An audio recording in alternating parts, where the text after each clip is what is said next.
রাজনৈতিক তর্ক বিতর্কের মধ্যে আওয়ামী লীগের দুর্বৃত্তায়ন ও চুরি লুটপাটের ঘটনা ধামাচাপা পড়ে যাচ্ছে, মন্তব্য বিএনপি মহাসচিব মির্জা ফখরুল ইসলাম আলমগীরের। বলেন, বিএনপির ক্ষমতায় গেলে ভারতের সাথে হওয়া অসম চুক্তি পুনর্মূল্যায়ন করা হবে। আর আওয়ামী শাসনামলে বিদ্যুৎ খাত থেকে শুধু ক্যাপাসিটি চার্জের নামে 1 লাখ কোটি টাকা গায়েব করা হয়েছে বলে জানিয়েছেন সাবেক জ্বালানি ও বিদ্যুৎ প্রতিমন্ত্রী ইকবাল হাসান মাহমুদ টুকু। আরও জানাচ্ছেন মামুন আবদুল্লাহ। বিদ্যুৎ ও জ্বালানি খাত নিয়ে আওয়ামী লীগ সরকারের অবস্থান ছিল বরাবরই চরম গোপনীয়তার। এ খাতের বিভিন্ন চুক্তি বা কেনাকাটার তথ্য আইন করেই গোপন করেছিল শেখ হাসিনা সরকার। বিদ্যুৎ খাতে হাসিনা সরকারের দুর্বৃত্তপনা আর লুটপাটের ফিরিস্তি তুলে ধরতে বৃহস্পতিবার গুলশানে দলীয় চেয়ারপারসনের কার্যালয়ে সংবাদ সম্মেলন করে বিএনপি। বিদ্যুৎ খাতের দুর্নীতি নিয়ে বিশ্লেষণধর্মী উপস্থাপন করেন দলের স্থায়ী কমিটির সদস্য ও সাবেক বিদ্যুৎ প্রতিমন্ত্রী ইকবাল হাসান মাহমুদ টুকু। অভিযোগ করেন, 15 বছরের শাসনামলে বিদ্যুৎ খাতকে লুটপাটের ব্যবসায় রূপ দিয়েছিল আওয়ামী লীগ। বিদ্যুৎ খাতটা তারা একটা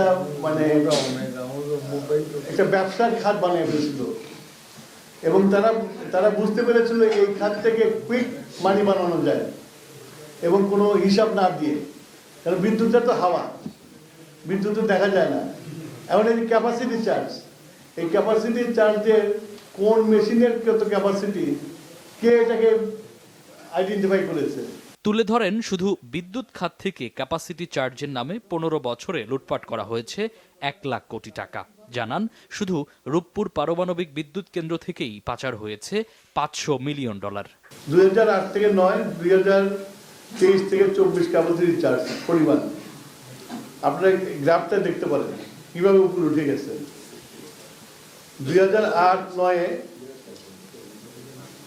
হয়েছে 1507 কোটি টাকা,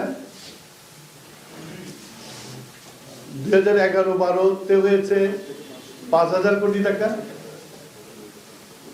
18-19 হয়েছে 8900 কোটি টাকা। এ সময় দলের মহাসচিব মির্জা ফখরুল ইসলাম আলমগীর বলেন, রাষ্ট্র ক্ষমতায় যেতে পারলে বিদ্যুৎ খাতের সকল অসম চুক্তি পুনর্মূল্যায়ন করা হবে।